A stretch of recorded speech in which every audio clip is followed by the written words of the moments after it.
Hey, so today's blog entry is on communication, and my disclaimer is, I really don't have a disclaimer. I will say that communication is such a broad term, and so, the things that I'm going to talk about in this video are, equally as broad. However, the tips I hope will help you. If you don't, discard it. Okay, so here we go. So I actually was going to talk about something completely different, but I had an experience this weekend because of communication, and I thought, oh yeah, I think I want to talk about that. So I reached out to someone that I know, probably I want to say Friday, and sent a text. He has a birthday coming up. I just said, hey, happy birthday. Listen, let me say this. I have a completely sardonic and sarcastic wit, and so it can be very biting in terms of humor. I use a lot of random observational humor. If you know me, you know this, and I will say that I don't do that with people that I don't know most of the time. Anyway, so I sent him a text and I said, hey, your birthday's coming up, blah, blah, blah, happy birthday. So, he sent me back a text and said, woman, you wish me dead.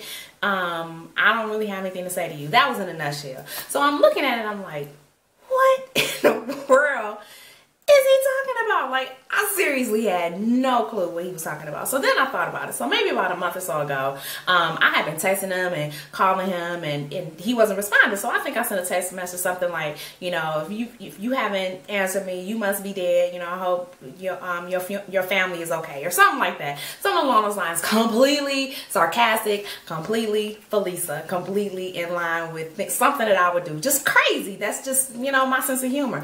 I didn't think anything else about it.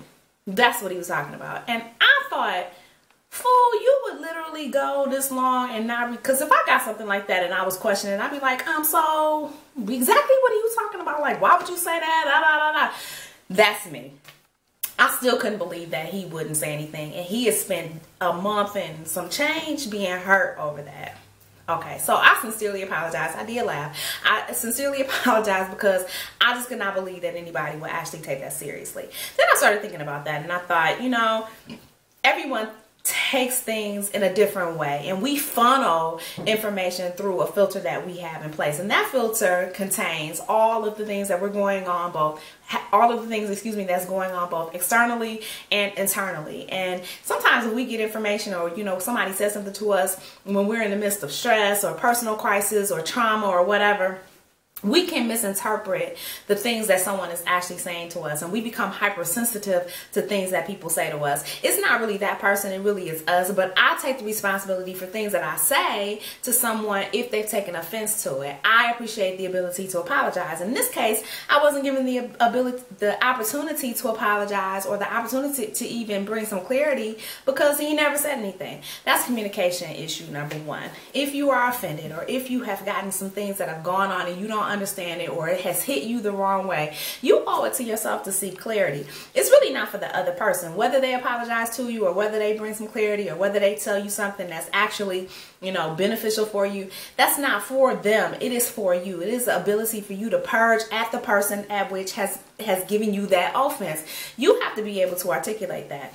Most of us are not mind readers. That's why I have a day job. If I could read minds, then I probably would quit my job, go on a traveling circus, and be paid a fortune for people, reading their minds and doing all kinds of parlor tricks. But I can't do that. So I'm reliant and dependent on people giving me the information that I need in order for me to either make myself better, or to apologize, or to at least give me the chance to explain myself. I hate the fact that somebody is out in the world thinking that I've done something and I haven't. Anyway, what can you do? The second thing is, a lot of times I see that people misconstrue things and they don't take it in the spirit in which it's given.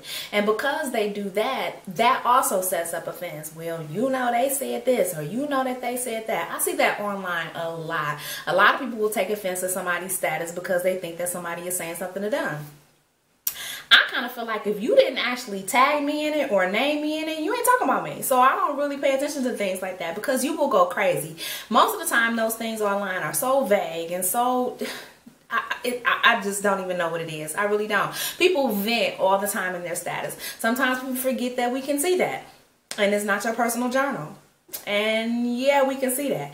But aside from that, I don't know if they're directing it at a particular person, because it's, like I said, so vague. Maybe it's me, maybe it's not, maybe it's you, maybe it's not. I have no idea. But to go and get offended about that and not actually go directly to that person and say, hey, you know, I read something and I'm just wondering, you know, is everything cool with us, or is everything, you know, okay? And then on the same token, if you are talking about somebody online, or, you know, put it in your status, why put it in your status? Why not just direct message that person, or send them a text and be like, look, girl, you said so and so and so and so, and I did not appreciate that, and I did not, you know, whatever. Most people are so non-confrontational, and they're passive aggressive, and that's the reason that they do things like that. You know, it's really not, it's not beneficial. It's not, because the person that you directed that to ain't even looking for that, and they ain't see it, and even if they did, it didn't apply to them, and so they just kept it moving. So really the message is wasted. And then the next thing, within the context of a relationship, I think that communication is, number one, communication is one of the big three.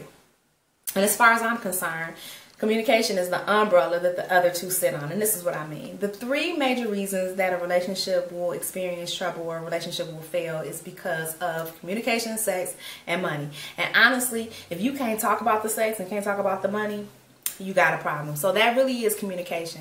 And most of the time, ladies, we have this tendency, we expect for men to think like us. We really want them to, you know, get into their feelings and understand their emotions and, you know, express themselves. And I like that too. However, that's generally not what we get. Society is not conditioning men to even be remotely in touch with their emotions, because if they are, then they're called out of their name. And you all know what they're called when they are too in touch with their emotions. It is what it is. But, you know, having said that, men don't think like us. They're not wired like us. And so it's not fair for us to think that they're supposed to respond to us in the way that we want them to respond, or to even discuss things in the way that we want them to discuss them. At the same time, men, y'all better learn how not to be so emotionally constipated, and sit down and have a conversation with your wife that's meaningful and comprehensive, and, you know, not, if she ain't trying to trip you up, that's your life partner. She's not trying to catch you in nothing, that's your life partner. It's about a meeting of the minds. And so, you know, I think that there's got to be some traction on both sides, some give on both sides, in order to meet comprehensively in the middle, where you guys can really move forward together. But a lot of times people are wanting everybody to come, you know, I want you to come 90 and I come 10. That's really not going to work. So, you know, the first thing that I recommend is, if you haven't already taken a quiz to learn what your love language is, please do that. I've left the link below. You can go on and take an assessment. If you don't like that assessment, find one to at least learn your communication style, because without knowing that, and you can't be an effective communicator. That's number one. Number two, people won't be able to effectively communicate with you. See how I couldn't communicate that one little thought? It's so important. But you need to learn what your communication style is. Other people need to know how to communicate effectively with you, because not everything is going to work. That's so important. But a lot of that is introspective, and we have to learn that about ourselves. And then the last thing that I want to say is, sometimes we take offense at things that aren't necessarily offensive, if that makes sense. Sometimes we really have internalized things, and that's because of the things that we're going through. So it's important for all of us to sit and look at our life in a comprehensive way, and understand where we are at any given time, and how that affects our ability to process information, and how it makes us hypersensitive to things that people say, how it hurts us, and how we carry this offense to other people. Some of us have issues and grudges and things against people who never did anything to us. It's all perception. And I would say that you really need to let that go. Sometimes people don't even know that you're mad at them. Like I said at the beginning of this video, I had no idea that this guy was really mad at me. I really had. I mean, I never knew. Now that I know, and I've had an opportunity to apologize, you know, he can do with it what he will, but at least I had an opportunity to apologize, because it really and truly was not in the spirit in which I intended. And for that, I'm truly apologetic, but I can't do anything more than that. So after you've already offered your mea culpa, after you've already offered your sincerest apologies, you have to be able to let that go.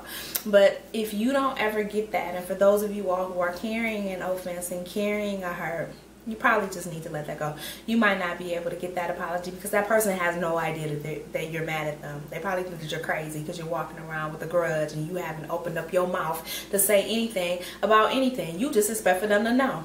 And that's so unfair. Don't penalize people for not knowing what you're thinking and not knowing that they hurt your feelings when you never opened up your mouth to articulate that.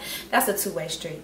No, somebody should not be out deliberately to hurt you, but then, you know, if you are hurt, you should really say something. I'm Simply Felisa. I hope that you enjoyed this video. If you have, leave your comments below. Don't forget to subscribe and like this video. Please don't forget to share it. And I will catch you all next time. Learn to speak. Bye.